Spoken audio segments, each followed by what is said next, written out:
নমস্কার বন্ধুরা, এক মুঠো স্বপ্ন চ্যানেলে সবাইকে স্বাগত। আজ বানাবো আমি মাছের ঝোলের মতো করে চিকেনের ঝোল। প্রতি রবিবার চিকেন হয় আমাদের ঘরে, আর সলিড যে চিকেনের পিসগুলো থাকে সেগুলো কেউ খায় না, তো সেগুলো আলাদা করে রেখে দিই, আর সেটাই আমি মাঝে মধ্যে নানান রকমভাবে রান্না করে দিই। তো চিকেনের পিসগুলোকে ধুয়ে পরিষ্কার করে নিয়ে তারপর আমি নুন, হলুদ এগুলোকে মাখিয়ে নেব। ঠিক মাছে যেমন দুটো পিঠই ভালো করে নুন হলুদ মাখিয়ে নেয়, আমি এটাতেও ভালো করে নুন হলুদ মাখিয়ে নিয়ে পিসগুলোকে রেখে দেব।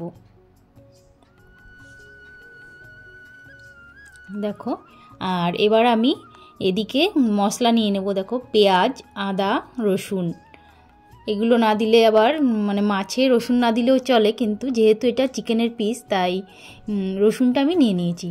আর নিয়ে নিয়েছি বেশি করে টমেটো, এগুলোকে ভালো করে পেস্ট করে নিয়েছি।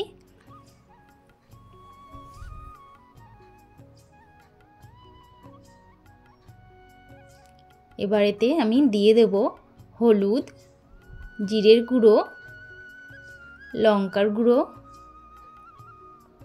আর লবণ। তো আমার মশলা রেডি। আর নিয়ে নিয়েছি, দেখো মাছে যেমন লম্বা লম্বা করে আলুগুলোকে কেটে দেয়, মাছের আলুগুলো যেমন হয় আমি ঠিক তেমনই কেটে নিয়েছি। এখানে চিকেনের মতো চৌকো চৌকো করে আলুগুলো আমি কাটিনি, লম্বা করে কেটে নিয়েছি। এরপর একটা কড়াইতে সর্ষের তেল দিয়ে দেবো। এরপর তেলটা গরম হয়ে গেলে সামান্য একটু হলুদ দেব। হলুদটা আমি সবসময় তেলের উপর একটু সামান্য দিই, কারণ এই গরম তেলের উপরে যে কোনো জিনিস দিলে তাহলে আর তেলটা ছিটে লাগে না। এরপর আমি একে একে চিকেনের পিসগুলোকে সব দিয়ে দেব।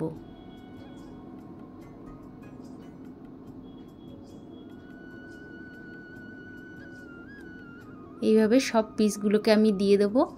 তারপর উল্টে পাল্টে ঠিক মাছগুলো যেমন আমরা ভাজি, দুটো পিঠে আমি উল্টে পাল্টে ভেজে নেব। আর একদম আস্তে করে গ্যাসটাকে দিয়ে তবেই এগুলোকে ভাজবো।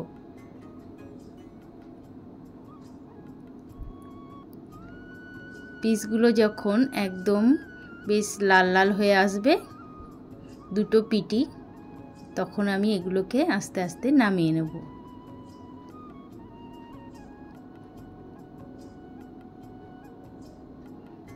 দেখো, সব একদম সুন্দর লাল হয়ে গেছে দুটো পিঠি, সবগুলোকেই এবার আমি নামিয়ে নিচ্ছি।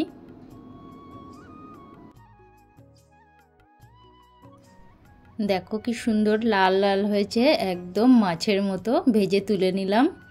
এরপর ওই তেলের উপরেই দিয়ে দেব আমি গোটা জিরে ফোড়ন, আর দিয়ে দেব আলুগুলো ভেজে আমি তুলে নেব। তো আলুগুলোকে আমি ভেজে তুলে নিয়েছি। দেখো, এরপরে ওই তেলের উপরেই দিয়ে দেব আমি মশলাটা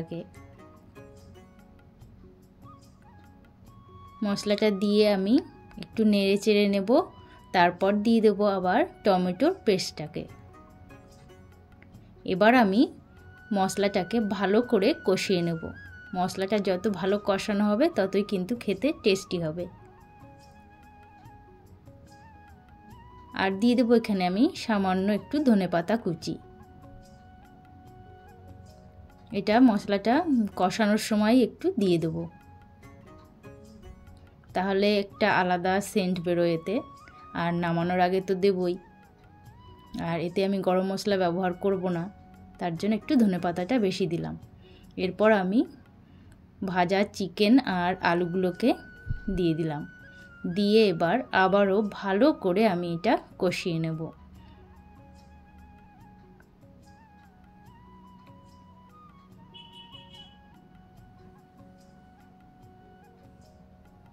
তো ভালো করে এবার দেখো আমি এটা কষিয়ে নিলাম। আর এরপরে কষানো হয়ে গেলে এতে আমি দিয়ে দেব গরম জল।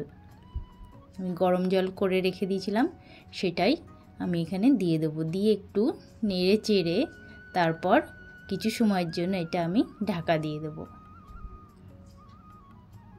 ব্যাস, কিছু সময় পর আমি ঢাকাটা তুলে নেব। নিয়ে একটু নেড়ে চেড়ে তারপরেতে দিয়ে দেব কিছু ধনেপাতা কুচি। ধনেপাতা কুচিটা দিয়ে এবার আমি এটা নামিয়ে নেব। ব্যাস হয়ে গেল মাছের ঝোলের মতো চিকেনের ঝোল। তো এইভাবে একবার বানিয়ে সবাই খেয়ে দেখো, ভীষণ ভালো লাগে খেতে কিন্তু। তো আজকের এই রেসিপিটা তোমাদের যদি ভালো লেগে থাকে তো একটা লাইক কমেন্ট অবশ্যই করবে। টাটা।